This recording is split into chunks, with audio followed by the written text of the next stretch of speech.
بعد رحلة نقلناها عن بعض الناجحين الجزائريين في لؤلؤة فرنسا كما يحلو للأوروبيين تسميتها، ورغم السياحة والإخضرار الدائم لكن العزلة تظل تطبع مهاجرين هنا منذ قدومهم إلى هذه المنطقة عقب الحرب العالمية الثانية. En réalité, la première grosse vague d'immigration maghrébine algérienne en France est venue avec justement la fin de la Deuxième Guerre mondiale. Puisque la France était en chantier, était en ruine, il fallait la reconstruire. Le plan Marshall a permis justement de financer cette reconstruction. On a fait appel à une main-d'œuvre venue des colonies, et notamment d'Algérie. C'est une communauté qui est à 75% originaire de l'Est algérien. On s'est toujours posé la question pourquoi la région de l'Est algérien, pourquoi ces immigrés venaient ici. Bon, leur immigration date depuis longtemps parce qu'il y avait des Alsaciens aussi qui se trouvaient dans l'Est algérien. Parce que justement, lors de cette guerre de 1870, l'Alsace était occupée par l'Allemagne et les Alsaciens qui habitaient ici dans cette région et qui refusaient de se soumettre à l'autorité allemande ont été déplacés et ont été installés en Algérie dans une région notamment à l'est, du côté de la petite, on va dire du côté de Bougie, parce que ça a coïncidé avec une insurrection, l'insurrection d'Al-Mokrani. Vous savez que le suite à l'insurrection de 1871, il a été dépossédé de toutes ses terres. Et sur ces terres-là, on a installé des Alsaciens lorrains.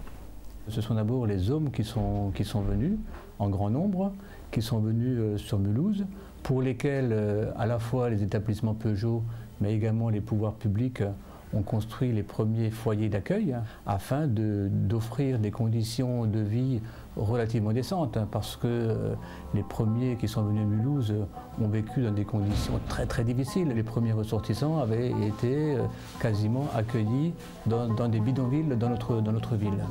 فآلاف من المسجلين هنا بقنصليتنا بعضهم جاء أيام الثورة التحريرية وسنوات الاستقلال الأولى قادمين من سويسرا وألمانيا كما كانوا يعملون في المدن الحدودية. En général, la majorité sont analphabètes.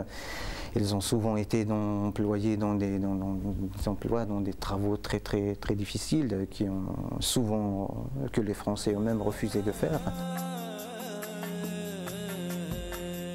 Dans le temps, l'immigration algérienne n'était pas importante avant 1972. Il y avait, disons, quelques familles algériennes qui étaient implantées à Mulhouse, mais dès que le site Peugeot a ouvert à Mulhouse, nous avons vu une immigration massive, composée surtout d'Algériens, qui est venue s'installer ici à Mulhouse en travaillant au site Peugeot de Mulhouse.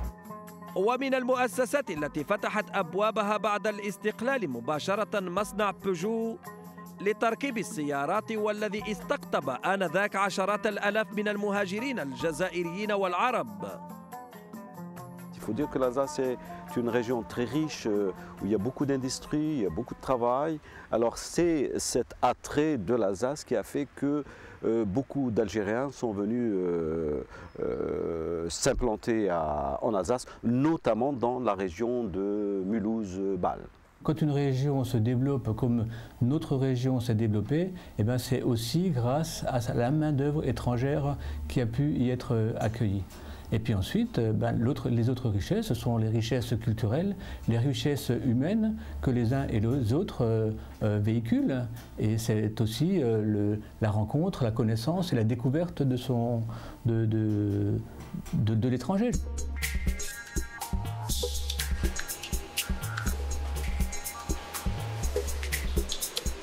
ونحن بصدد التحقيق داخل هذا المصنع والتنقل في قلبه التقينا بعدد من أبناء الجالية من الجيل الثاني والثالث من مهاجرينا، منهم رحيم صداق، واحد من الجزائريين العاملين في هذا المصنع منذ الثمانينات.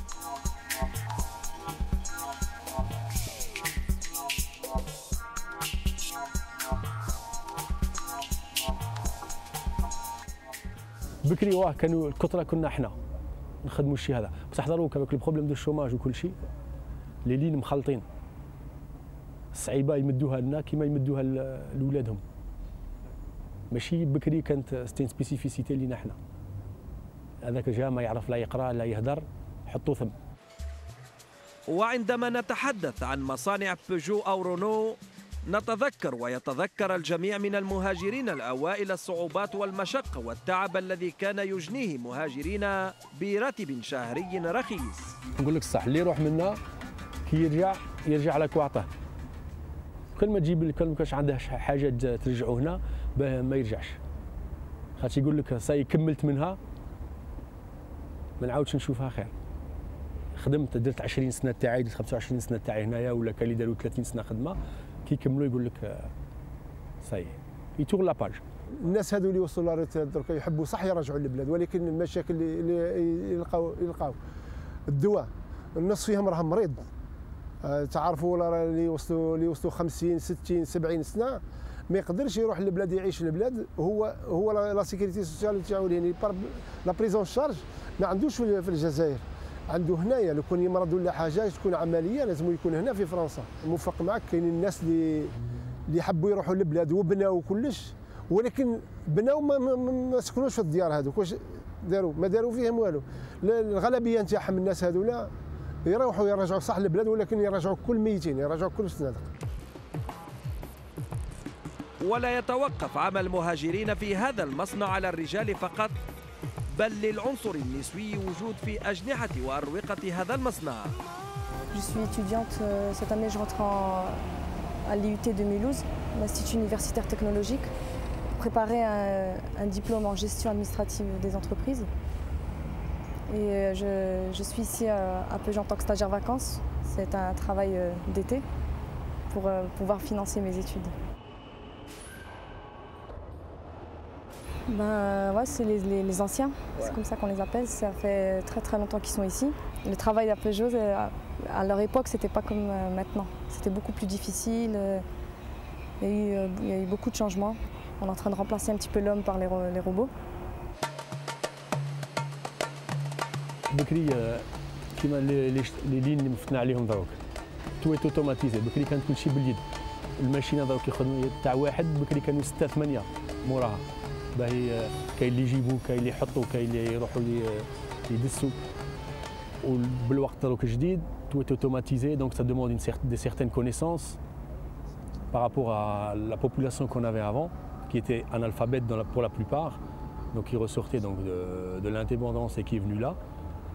Et par la suite, la jeunesse qui a suivi, c'est une jeunesse qui est quand même beaucoup plus éduquée, qui a des bases, donc ce qui a permis aussi de s'adapter plus facilement à l'évolution au niveau du travail dans le centre.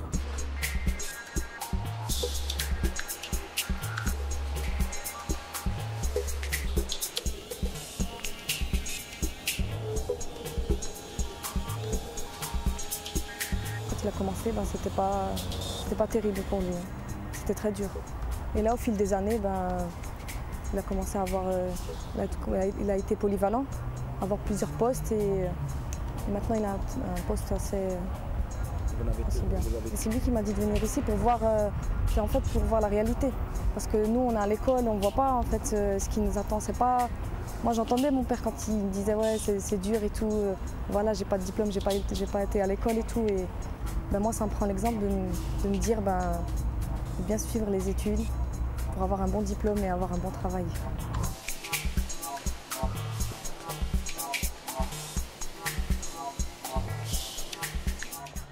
وللجالية الجزائرية هنا جذور في الألزاس كيف لا وهي التي دفعت على تحرير فرنسا خلال الحرب العالمية الأولى.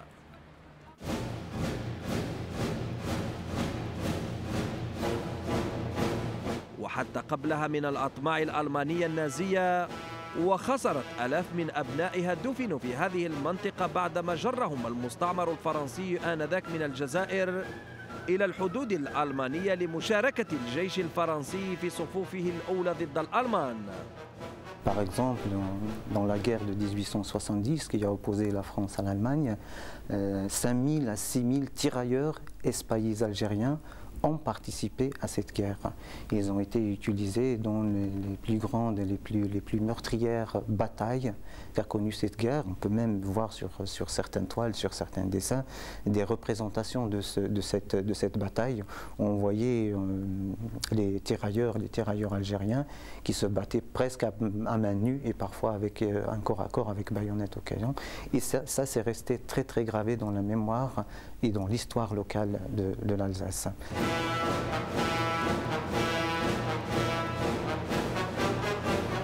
Les premières familles se sont installées peut-être avec ces combattants algériens qui ont libéré l'Alsace pendant les 2 conflits mondiaux. Donc c'est un fait très important au plan historique, le sang versé par des milliers d'Algériens pour la libération de l'Alsace. Ici sont enterrés plus de 2600 soldats de différentes origines et de toutes les religions. L'hommage qui leur est rendu est inscrit dans une loi de 1919, pérenniser la mémoire des combattants de toutes les guerres auxquelles la France a pris part. وعادة ما تنظم وقفات للذكرى والعبرة من الجزائريين والفرنسيين ترحما على ضحايا تلك الحروب التي خلفت قتلى وجرحى، معترفين بذلك بدور الجزائريين الذين حرروا هذه المنطقة من الاستعمار الألماني آنذاك. وتبقى هذه المقبرة شاهدة عيان على عدد مهاجرين الذين فقدناهم خلال تلك الحرب الشرسة التي أسفرت على آلاف القتلى من كلا الجانبين. Quand on vient ici, c'est vrai qu'on est très ému, on a une immense pensée. C'est vrai qu'on est à court d'arguments, parce qu'ils ont laissé leur famille, ils ont laissé leurs enfants, ils ont tout laissé, ils sont venus ici, ils ont aidé ce pays à se libérer et tout ça, ils se sont battus, ils ont donné leur sang, ils ont payé cet impôt du sang, et c'est vrai qu'on leur doit une considération sans limite, quoi, hein, sans limite. Et souvent quand je suis dans les quartiers ou quoi que ce soit, je dis aux jeunes, allez vous recueillir de temps en temps sur la tombe de nos aînés, franchement, parce que ils le méritent. Et puis c'est quelque part, pour nous aussi, c'est quelque part un devoir, quoi.